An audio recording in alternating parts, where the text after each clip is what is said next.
Yes, Ibrahim Jabara alifanyiwa harassment kutokea nyuma na Ibrahim Yunus, lakini nini alichokifanya kwa mara ya pili? Tunasema ulichorudishia.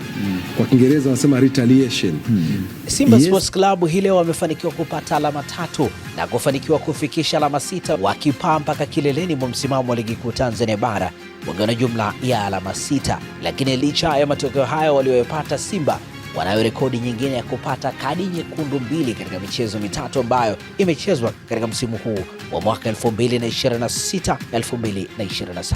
Katika mchezo wa leo dhidi ya Pamba Jiji, dakika ya 50, mchezaji Ibrahim Jabal wa Simba Sports Club alionyeshwa kadi nyekundu. Hii inakuwa ni kadi ya pili nyekundu. Kadi ya kwanza ya Simba Sports Club aliyopewa David Kameta Duchu.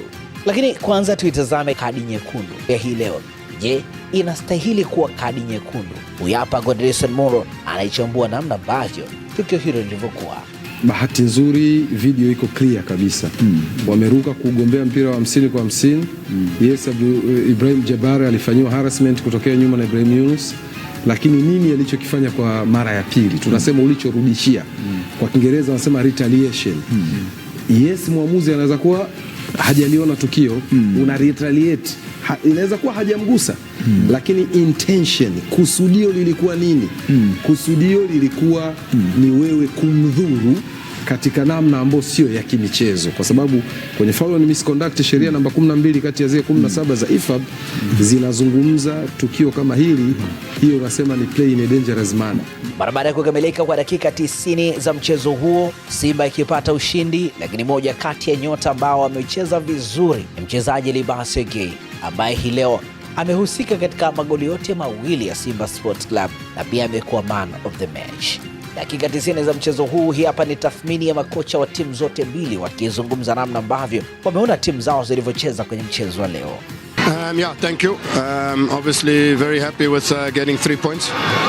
It's not an easy place to come and get 3 points, so very happy with the result, happy with the way the players applied themselves today, their commitment to the club, to fight till the end. Obviously we were in total control of the game.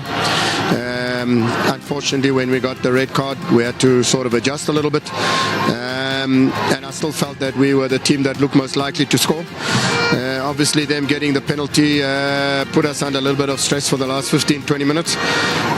But fortunately, we were able to hold out and get a very important 3 points. Okay. Kwanza naweza sema kuwa mipira, nafikiri tufunga mpira wa kwanza kutoka na mpira uliokufa. So defending always, set piece imekuwa ngumu kidogo kwa vijana wangu. Maanake ni timu unajaribu kuijenga. Alafu kuangalia formation yangu, mimi nimeridhika na wachezaji wangu, wameonyesha kitu. Kwanza tumeanza na 4-1-4-4-2, nimeona then makosa kidogo wamewazadia Simba magoli yote mawili. Then jambo lingine ambalo naweza sema kuwa napongeza vijana wangu, maana wameonyesha ubabe. Naona wameonyesha ubabe. Kile kingine tutajaribu kusema ni tujaribu kuwa, maana naona kama hapa ni kelele tu.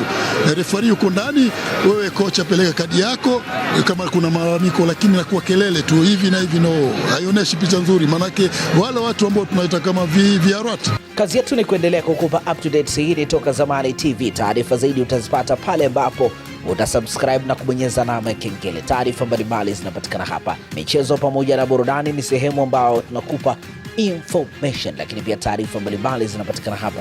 Mimi ni Shehani Mzee, na tufuate pia Facebook, Instagram pamoja na mtandao X kwenye Toka Zamani TV.